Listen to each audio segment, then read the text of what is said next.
สบายดีพวกเขานักแสดงเป็นเฟนเดอร์ซีรีส์โต้ฮับบทเป็นเจมส์และเมย์ค่ะบทยุริวันนี้พวกเขามีกิจกรรมดีๆมาให้พร้อมยินนำก็คือ เพียงแต่กดไลค์กดแชร์วิดีโอนี้และคอมเมนต์มาว่าเจ้าอยู่ทีมไผ่พร้อมด้วยเหตุผลเมนแล้วพวกเขาจะมาซูมเอาคอมเมนต์ที่ถึงใจที่สุดแล้วจะแจกเสื้อทุกๆอาทิตย์และมาคอมเมนต์กันหลายๆเด้ออย่าลืมบาย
สนับสนุนโดย Nissan X-Trail Pepsi Loud Texas Chicken Cornetto เซรั่มน้ำแฮร์โซล Winpass Princess Cream โคนนมเคซามิเมนโทรทัมแอคเนสสุดยอดผู้เชี่ยวชาญในการรักษาสิว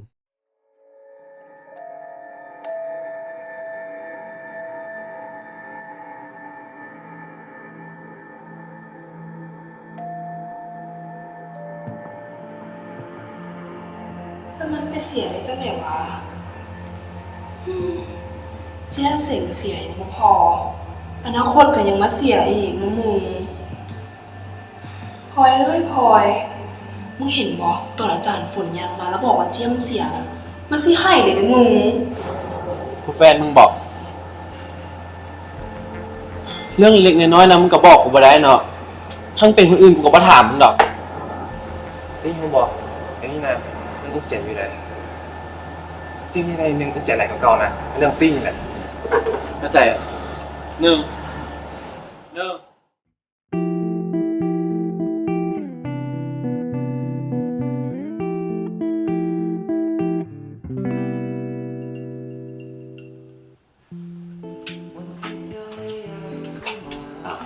แบ่งเรามันนี่น้องสายออกมาหาสาวหาสาวอ่ะบ่ดอกคิดฮอดเจ้าซื่อๆมานั่งหลิดนำบอกว่ามาสารภาพหักอ้ายยังบุพร้อมยังมาของขาวบุมาของหวาน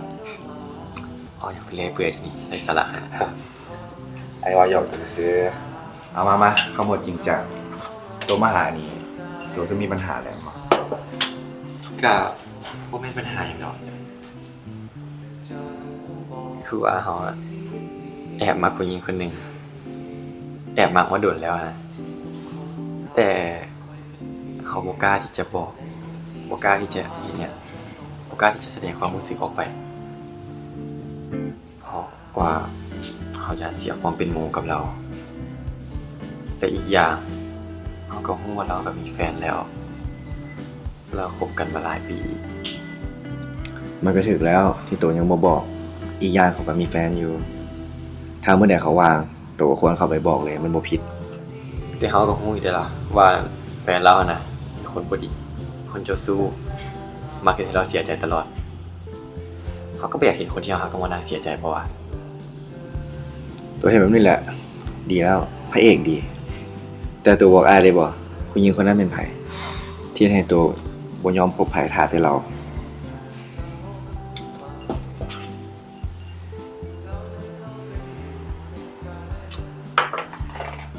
เย้ เอ้ยตัวมักคนนี้หว่าเล็ก บ่แม่นเขาหลงเขาโดดไปเบิกทรงผมไปเสื้อนี่อันนี้พวกนี้ โอ้ยังใหญ่นี่ สุดยอดเลย น่าฮักดีน่าฮักดีทาเสียบเลยน้องสาย คำว่าแต่ละคำนี่เนาะสุดหื่น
ค่ะโดนประจัน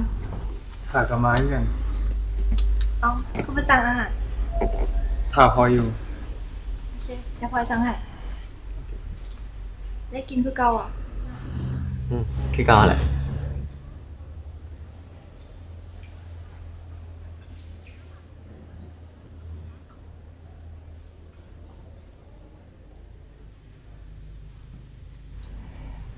เมื่อกี้พักกันไปทางห้องยุ่ใส่มา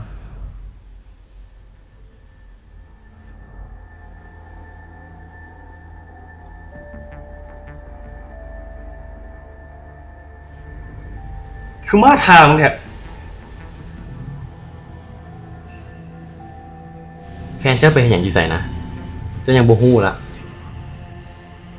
หรือว่าเจ้าบ่ได้สนใจอยู่แล้ว ยากู มึงอย่าให้กูฮู้ด้วยว่ามึงคิดอย่างกับพลอย ถ้าเจ้าฮู้ว่าข่อยคิดอย่างนะเจ้าก็เก่งเติบแล้ว